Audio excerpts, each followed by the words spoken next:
Бүгін біз Алтын Орда білім шаңырағынан арманымызға қанат байлап, болашаққа қадам басқалы тұрмыз. Президентіміз Қасым-Жомарт Тоқаев жастарға үміт артып, бәсекеге қабілетті ел болуымыздың бірден-бір кепілі білімді жастар екенін атап өтті. Президентіміз Қазақстанның болашағы жастар үшін жасап жатқан игі істерді қабыл аламыз.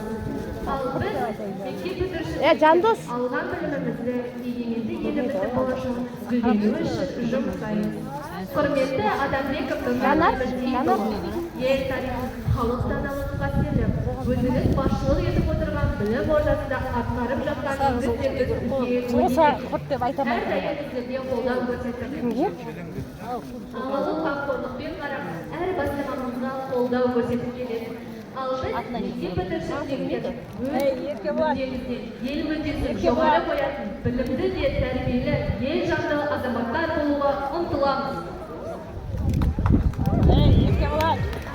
Білім нұрымен нұрландырған құлақ атты ұстаздарымыз, сіздерді үлгілі оқушы, дарынды жас, сауатты азамат болып үлгілі болды. Қырандай баптар биікке шыққалы отырған ұстаздарымызға, мектеп түлектері атынан аялы алақандарыңыз, жылы жүректеріңізбен үлкен еңбектеріңіз үшін алғыс білдіреміз.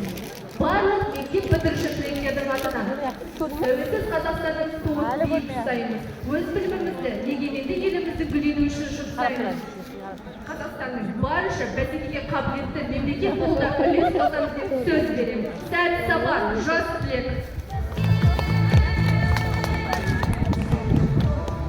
Армысыздар, ұстаздар мен оқушылар, қадірлі жастар.